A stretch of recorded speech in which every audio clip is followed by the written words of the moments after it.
আসসালামু আলাইকুম। আশা করছি যে যেখানে আছেন ভালো আছেন, সুস্থ আছেন। আলহামদুলিল্লাহ আমরা বেশ ভালো আছি। তো নতুন আরও একটি ভিডিও নিয়ে আসলাম। আজকের ভিডিও সকাল থেকেই শুরু করেছি, তবে আজকে একটু অন্যরকম। দেখতেই পাচ্ছেন এখানে ডিম আর আলু সিদ্ধ দিয়ে দিলাম প্রথমে, তারপরে আমি কিন্তু দুপুরের জন্য কাটা বাছা করতে চলে আসলাম। তা আজকে কি কি রান্না করব মোটামুটিভাবে আপনাদের সাথে শেয়ার করব যতটুকু পারি। আমি তো কখনো এই রেসিপি পুরোপুরি আপনাদের সাথে শেয়ার করি না, আর সেইভাবে দেখানো হয় না। তো যাই হোক, এখানে মিষ্টি কুমড়া কেটে নিলাম, আর সেই সাথে বেশ কিছু পেঁয়াজ ছুলে কেটে আর কি রেখে দিব। এইভাবে আসলে রান্না করার আগে কিন্তু কেটে বেছে রেখে দিলে অনেক সুবিধা হয় রান্না করতে, এবং তখন তেমন কোনো ঝামেলা মনে হয় না।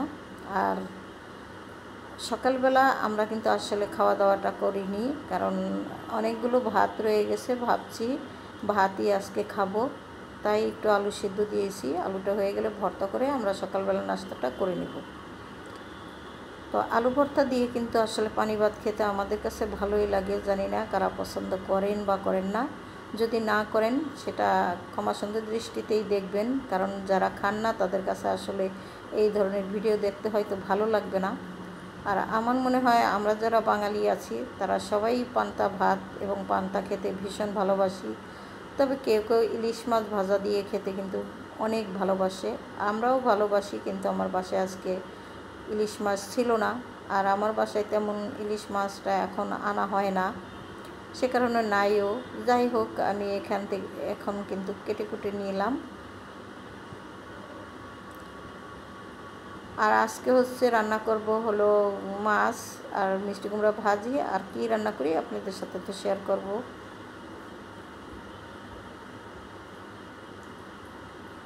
সকালবেলা ঘুম থেকে উঠে যে একটা কাজকর্ম, এটা করতে আমার আসলে ভীষণই আলসামি লাগে, তবে না করে তো আর উপায় নেই।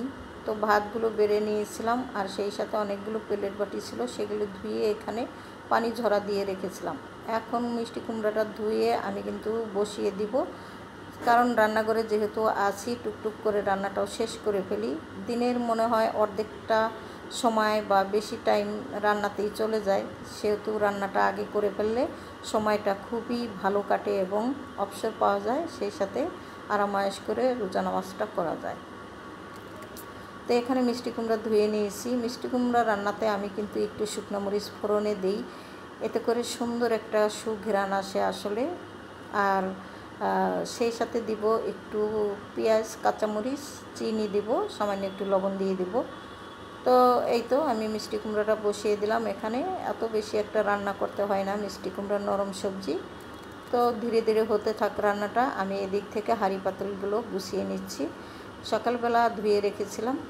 তো যাই হোক, আমি তো জানেন এই সেলফটার উপরেই সব কিছু ব্যবহার করি, তো সেইভাবেই এখানে আমি সুন্দর করে গুছিয়ে রাখলাম। আর যেহেতু এগুলোর মধ্যে ওই রকম কোনো পানি নাই, তো আমার কোনো ঝামেলাও হয় না। আর আজকেও কিন্তু আসলে গলাটা একটু কেমন যেন লাগছে, সবাই ক্ষমা সুন্দর দৃষ্টিতে দেখবেন, কারণ হচ্ছে গরম পড়েছিল প্রচুর, আর সেই সাথে বৃষ্টি। আমার গলা একটু ঠান্ডা লেগে গেছে, মানে ঠান্ডা মানে কি, কাশি হয়েছে, গলাটা কেমন যেন ঘ্যার ঘ্যারা লাগতেছে। তো এদিক থেকে মিষ্টি কুমড়াটা প্রায় হয়ে আসছে, আর ডাল, আলু আর ডিম কিন্তু সিদ্ধ হয়ে গেছে। আমি সেগুলো নামিয়ে খোসা ছাড়িয়ে নিয়ে আসলাম এখন ভর্তা করার জন্য। তবে এখান থেকে 3টা আলু আমি শুধু ভর্তা করতে নিয়েছি, আর বাদ বাকি আলু আর ডিম কিন্তু আমি ভর্তা করব না। সেইগুলো আমার ছেলে হলো এমনিতেই সিদ্ধ করা খাবে, কারণ ওর আবার মাঝে মধ্যে কি প্রতিদিনই ডিম আর আলু সিদ্ধ ও খায়। এটা ওর মানে কি বলবো, ওর বিষয়ে সব কিছু বিস্তারিত না হয় নাই বলি, আমার ছোট ছেলে খাবে এই আর কি। তো যাই হোক, এখানে আলু ভর্তা করে নিলাম আমাদের 4 জনের জন্য। তবে ছোট ছেলে তো খাবেই না, আমরা 2 জন এখন খেয়ে নিচ্ছি, পরে বড় ছেলে উঠে খাবে। আর মিষ্টি কুমড়াটা হয়ে গেছে, তাই ভাবলাম যে পান্তা ভাতে কিন্তু মিষ্টি কুমড়া খেলে ভালো লাগে। আর সাথে ছিল ডাল, উস্তা ভাজি গতকালকের। এই দিয়ে আর কি সকালবেলা নাস্তাটা সেরে নিয়েছি আমরা আজকে সিম্পলভাবেই। সবসময় আসলে ঝামেলা করতে ভালো লাগে না, আর এই ধরনের ভাত রয়ে গেলে সেদিন তো করার কোনো প্রশ্নই ওঠে না। যদি অন্য কিছু বানাতাম তাহলে আমার ভাতগুলো আসলে নষ্ট হয়ে যেত। তো কোনো দরকার নাই। এদিক থেকে আমি কিন্তু মাছ ভিজিয়ে রেখেছিলাম, মাছগুলো হলুদ মরিচ মাখিয়ে এখন ভাজা করতে বসিয়ে দিয়েছি। তো মাছটা ভাজা হয়ে গেছে আমার মোটামুটি। আর আমার মোবাইল ভীষণভাবে ডিস্টার্ব করে আসলে, তো আপনাদেরকে বলে বোঝাতে পারবো না আমি কিভাবে আসলে ভিডিও করি বা কি মোবাইল দিয়ে কতটুকু দামি বা কম দামি, এগুলো আসলে আমি এখন বলবো না। যদি কোনো একদিন সময় সুযোগ হয় সেই দিন আপনাদের কাছে বা আপনাদের সাথে বিস্তারিত আমি খোলামেলাভাবে আলাপ করব, তখন আপনারা বুঝতে পারবেন হয়তো। তো আমার এই ছোটোখাটো ভিডিওগুলা এবং যতটুকুই পেরেছি আমি আপনাদের সাথে শেয়ার করেছি, সবাই ভালোবেসে দেখবেন। আর যদি ভালো লেগে থাকে তাহলে লাইক কমেন্ট শেয়ার করে দিবেন, সেই সাথে সাবস্ক্রাইব করে আমার পাশে থাকবেন আশা করছি। কারণ মানুষের সবসময় একরকম আসলে সময় যায় না, আমি বিস্তারিত আপনাদের সাথে খুলে বলতে পারবো না, কারণ এগুলো আসলে একটা খুব খারাপ জিনিস। তো যাই হোক, এদিকে আমার কিন্তু রান্নাবান্না শেষ হয়ে গেছে। ডাল আছে, মিষ্টি কুমড়া ভাজি, আর আমি এখানে কচুরমুখী দিয়ে মাছটা রান্না করে নিয়েছি। ভাত রান্না করে তারপরে গামলায় আর কি ঢেলে নিয়েছি। দুপুরে খাওয়া দাওয়া শেষ করে ফেলেছি আপনাদের চোখের আড়ালেই। যাই হোক, সব সময় আসলে শেয়ার করতে পারি না সব জিনিস সুন্দরভাবে। তো বেশ কিছু বাজার এনেছিল দুপুরে আসার সময়। এখানে ডিম এনেছে, ডিমের তো প্রচুর দাম, আর কলা, শসা এনেছে, সেই সাথে এনেছে আটা। তা আমাদের কিন্তু প্রতিদিন সকাল আমরা সবসময় বেশি আটা খেতেই, মানে রুটি পরোটা এগুলো খেতেই পছন্দ করি।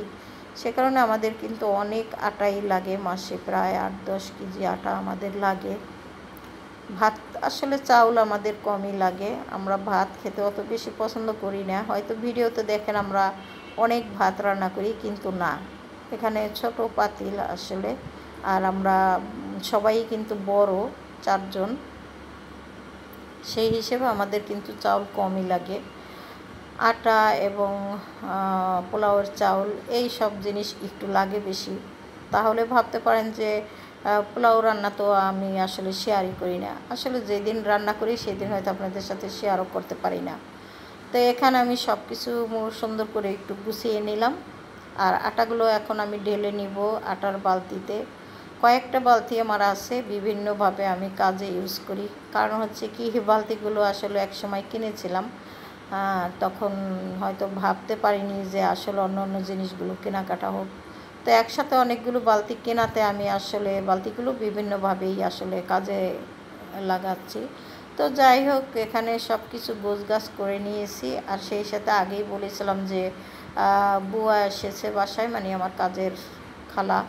তো উনি কিন্তু ঘর মুছে দিয়ে গেছে, সেই সাথে কাপড় ধুয়ে দিয়ে গেছে।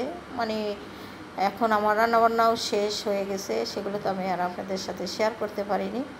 তো এখন ভাবলাম যে ঘর বাসা সুন্দরভাবে আপনাদের সাথে একটু শেয়ারও করি। কারণ হচ্ছে কি, একা হাতে কিন্তু সব কাজ করতে গেলে ঝামেলা হয়ে যায়।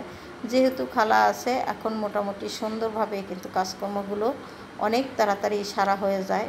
যাই হোক, একটু স্বস্তির নিঃশ্বাস সারা যায়, যতটুকুই করে দিয়ে যাক না কেন ওনারা।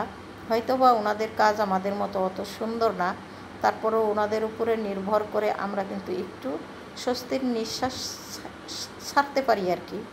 সবসময় ওনাদের উপরে কাজের ডিপেন্ড করলে চলবে না, নিজে মাঝে মধ্যে একটু পরিষ্কার পরিপাটি করে দিতে হবে, তারপরে আবার ওনাদের হাতে কাজগুলো ছেড়ে দিতে হবে। এভাবেই আসলে সংসারটা চলে আমাদের। তো যাই হোক, এটা কিন্তু সন্ধ্যার পরে রাত্রিবেলাতে ছিল। রাত্রে ওই যে দুপুরে যে খাওয়া দাওয়া করেছিলাম সেই প্লেট বাটিগুলো ধুয়ে রেখেছিলাম, এখানে একটু গুছিয়ে নিলাম। এই কাজটা কিন্তু 3 বেলা খাওয়ার পরে করতেই হয়। অনেকে হয়তো প্লেট বাটি গোছানো দেখলে বিরক্ত হতে পারেন, কিন্তু বিরক্তের বিষয় না এটা, কারণ এই কাজগুলোই আসলে সারাদিনে 3 বার ঘুরে ঘুরে করতে হয়। তো সেই বিষয়টাই আমি আপনাদের সাথে তুলে ধরার চেষ্টা করছি, যে একজন মানুষ দিনের ভিতরে কতবার প্লেট বাটি ধোয় এবং রান্নাবান্না করে।